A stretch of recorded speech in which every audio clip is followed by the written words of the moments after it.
Welcome বন্ধুরা, অচুর কিচেনে তোমাদের স্বাগত জানাই। আমি আজ তোমাদের কাছে নিয়ে আসব প্রন পোলাও।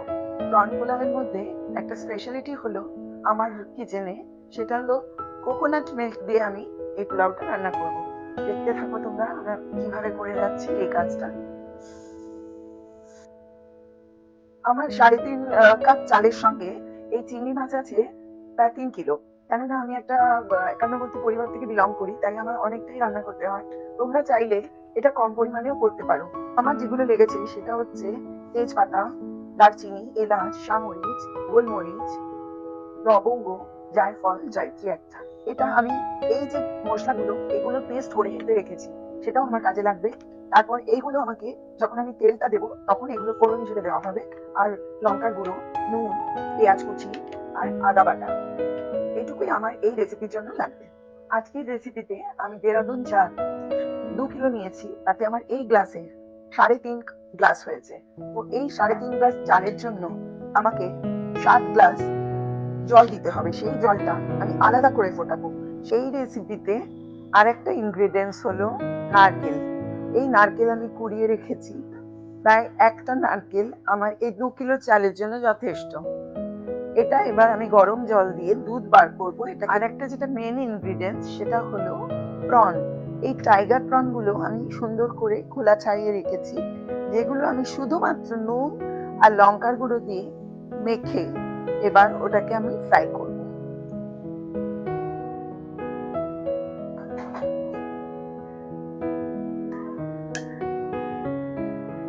এবার আমি ফ্রাইং প্যানে একটু তেল দিচ্ছি, যাতে আমার চিংড়ি মাছগুলো ভাজা হবে। আমি শুধুমাত্র নুন আর লঙ্কার গুঁড়ো দিয়ে মাছগুলোকে পাঠিয়ে 5 মিনিট মতো রেখে দিয়েছিলাম। তো এই মাছগুলোকেই আমি এবার ফ্রাইং প্যানে ফ্রাই করব।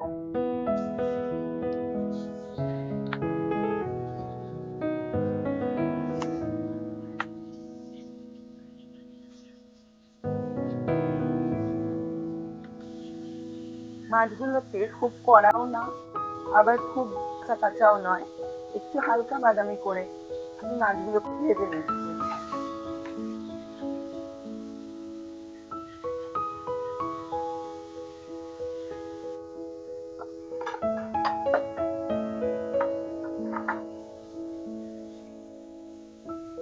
এবার আমি মাছগুলোকে তুলে নিচ্ছি একটা প্লেটে।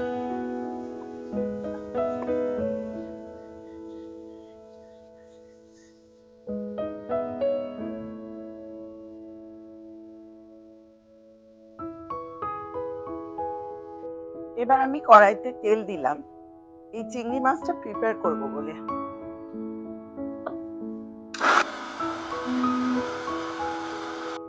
চিংড়ি মাছটা প্রিপেয়ার করার জন্য আমি কড়াই সেই মাছ ভাজা যে তেলটা বেঁচেছিল তাতে আর একটু অল্প তেল দিয়ে এইবার আমি এই পেঁয়াজ পেশার মধ্যে আমি দিচ্ছি এরকম ছোট এক বাটি আদা বাটা,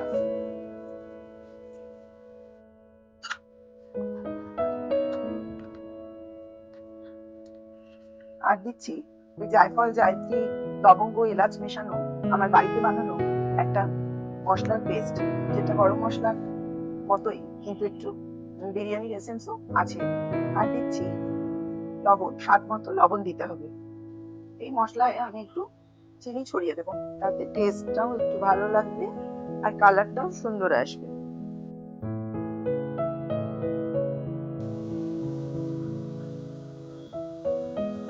যতক্ষণ তেল না ছাড়বে ততক্ষণ এইভাবে মশলাটা ভেজে যেতে হবে। মোটামুটি হয়ে এসছে, আর 1-2 মিনিটের মধ্যেই এতে আমি জল অ্যাড করব।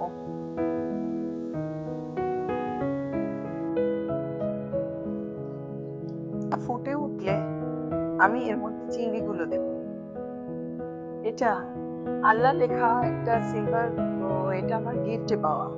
আর এটা আমার নিজের হাতে বানানো। আমার মা 1.5 মাস আগে চলে যায়, তো সেই সময় আমি খুব ডিপ্রেস থাকতাম। তো মা আমাকে জড়িয়ে এই লেখাটা হালমি টাইট মা, এটা আমাকে অনেক ইন্সপায়ার করে। তাই আমার এই কিচেনেও এটাকে আমি এনে রেখেছি। সবসময় আমার এটা দেখলে মনে হয় আমার মা আমার সাথেই আছে। মন ভালো রাখার জন্য এই কাজগুলো আমি করে থাকি। এগুলো হচ্ছে বটল পেন্টিং, কোনোটা ক্যানভাস পেন্টিং, কোনোটা বা ল্যাম্প শেড, এরকম আর কি। তাই আমার কিচেনেও এগুলো কিছুটা শোভা পায়, রেখে দিই, মন ভালো থাকে আমার। এগুলো করতে আমার খুব ভালো লাগে। যেহেতু মানে এখন বাচ্চারা বড় হয়ে গেছে, তো কিছুটা টাইম পাস, কিছুটা মন ভালো থাকার জন্য আমি এগুলো করি। এবং এগুলো সেলও হয়, এক্সিবিশন করি, এগুলো সেলও। এই মাছগুলো এবার এইভাবে আস্তে আস্তে এই ফুটন্ত ঝোলটার মধ্যে দিয়ে দিতে হবে।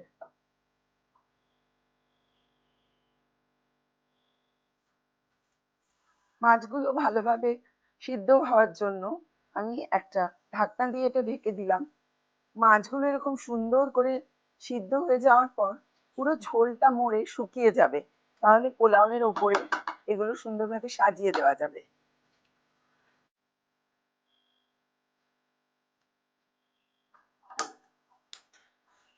প্রন পোলাওয়ের জন্য আমি একটা বড় হাঁড়ি নিয়েছি, যাতে আমার 2 কিলো চাল হয়ে যায়। এতে আমি দিয়ে দিচ্ছি সাদা তেল। আমি 2 কিলো চালের জন্য ওই 200 গ্রাম মতো তেল ইউজ করব। ওপর দিয়ে একটু গাওয়া ঘি ছড়িয়ে দেব। আপনারা যদি একটু কম তেল খেতে চান তাহলে 100 গ্রামও দিতে পারেন।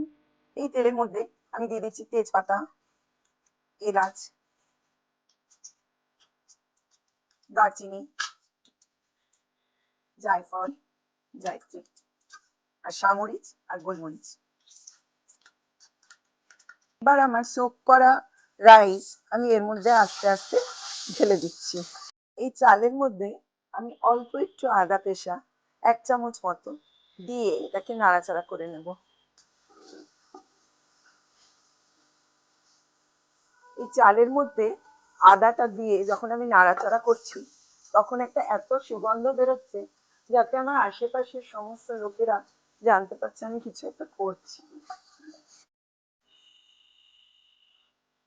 মেপে রাখা জলটা আমি এর মধ্যে ঢালছি।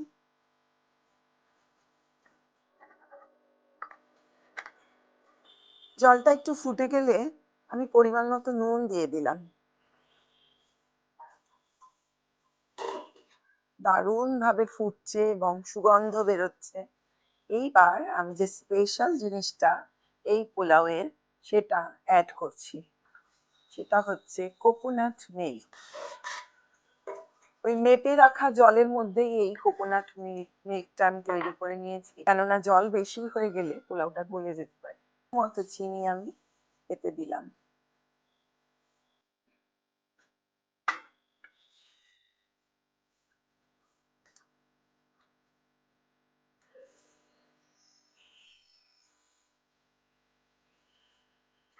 আর কিছুক্ষণের মধ্যেই এই জলটা পুরো ভাতে সোক করে যাবে।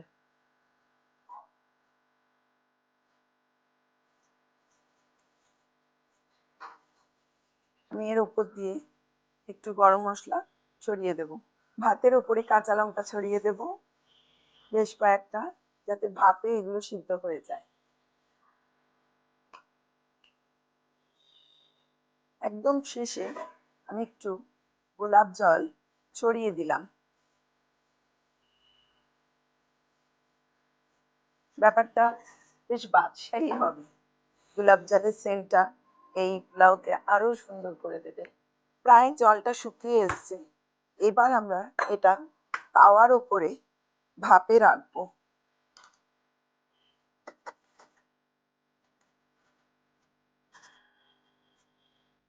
লো ফ্লেমে আমার এটা হতে থাকবে। এই দমে দেওয়ার সময় একটা ভারী কিছু এর উপর আমি চাপিয়ে দেবো, যাতে দমটা না বেরিয়ে আসে। আর লো ফ্লেমে এটা দিয়ে রাখতে হবে। প্রায় 15 মিনিট আমি এইভাবেই রেখে দেবো। তারপর আপনাদের সামনে আমি সার্ভ করবো আমার প্রন।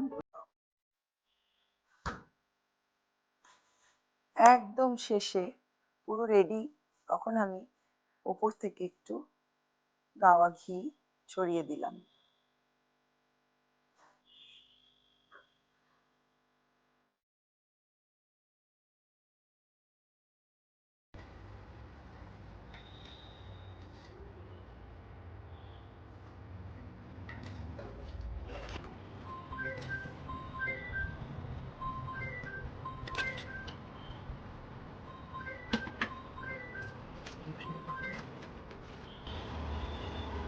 মাগো আমি আজ ফার্স্ট টাইম এরকম করে ব্লগ করার জন্য রান্না করলাম।